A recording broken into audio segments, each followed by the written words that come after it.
ಈಶ್ವರ್ ಅಂತ ಇಸ್ರೋ ಸಂಸ್ಥೆಯಲ್ಲಿ ಈ ಹಿಂದೆ ಕೆಲಸ ಮಾಡ್ತಾ ಇದ್ರು. ಇದೀಗ ನಿವೃತ್ತ ನೌಕರ ಅವರು. ಬೆಂಗಳೂರಿನ ಅವಲಹಳ್ಳಿ ಅಪಾರ್ಟ್ಮೆಂಟ್ ನಲ್ಲಿ ಈ ಕೃತ್ಯ ನಡೆದಿದೆ.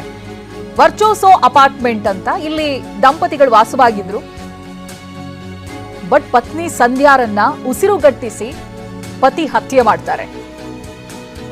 ಬಟ್ ಈ ರೀತಿಯಾಗಿ ಸಾಯಿಸೋದಕ್ಕೆ ಕಾರಣ ಏನು ಅಂತ ನೋಡಿದ್ರೆ, ನಾನ್ ಸತ್ರೆ ನನ್ನ ಪತ್ನಿಯನ್ನ ನೋಡ್ಕೊಳ್ಳೋದಕ್ಕೆ ಯಾರಿಲ್ಲ ಅಂತ ಈ ಕೃತ್ಯ ಎಸಗಿರೋದಾಗಿ ಹೇಳ್ತಾ ಇದ್ದಾರೆ. ಪತ್ನಿನ ನೋಡ್ಕೊಳ್ಳೋರಿಲ್ಲ ಅಂತ ಈ ರೀತಿ ಉಸಿರುಗಟ್ಟಿಸಿ ಸಾಯಿಸೋದು.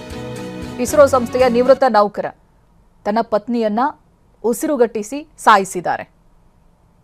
ಯಾಕೆ ಈ ರೀತಿಯಾಗಿ ಕೃತ್ಯ ಎಸಗಿದ್ರು ಅಂತ ಕೇಳಿದ್ರೆ, ನನ್ನ ಸಾವಿನ ನಂತರ ನನ್ನ ಪತ್ನಿನ ನೋಡ್ಕೊಳ್ಳೋರು ಯಾರಿಲ್ಲ ಅಂಥೇಳಿ ಈ ಕೃತ್ಯ ಎಸಗಿದ್ದಾಗಿ ಹೇಳ್ತಾರೆ.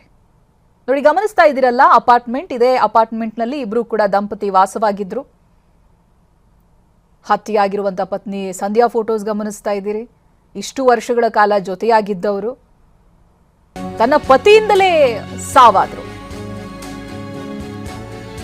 ಇನ್ನೊಂದಷ್ಟು ವಿಚಾರಗಳನ್ನ ಗಮನಿಸಿದ್ರೆ, ಮಾನಸಿಕ ಅಸ್ವಸ್ಥರಂತೆ ಕಾಣಿಸ್ತಾ ಇದ್ರು, ಜೊತೆಗೆ ವರ್ತಿಸ್ತಾ ಇದ್ರು ನಾಗಲೇಶ್ವರ್ ರಾವ್ ಅನ್ನೋದು ಗೊತ್ತಾಗ್ತಾ ಇದೆ.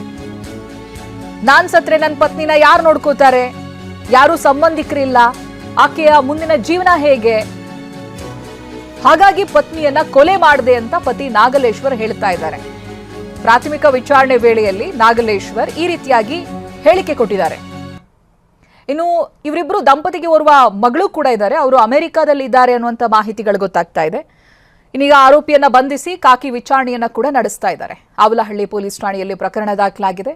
ಈ ವಿಚಾರಣೆಯ ಹಂತವಾಗಿ ಯಾಕೆ ಕೊಲೆ ಮಾಡಿದ್ರು ಏನು ಅಂತ ಕೇಳಿದಂಥ ಸಂದರ್ಭ, ಸಂಬಂಧಿಕರು ಯಾರೂ ಇಲ್ಲ, ನನ್ನ ಪತ್ನಿ ಮುಂದಿನ ಜೀವನ ಹೇಗೆ, ಒಂದ್ ವೇಳೆ ನಾನ್ ಸತ್ರೆ ಹೆಂಡತಿನ ಯಾರು ನೋಡ್ಕೋತಾರೆ, ಅದಕ್ಕೋಸ್ಕರ ನಾನು ಸಾಯಿಸಿದೆ ಅಂತ ಈ ಪತಿ ನಾಗಲೇಶ್ವರ್ ಹೇಳ್ತಾ ಇದ್ದಾರೆ.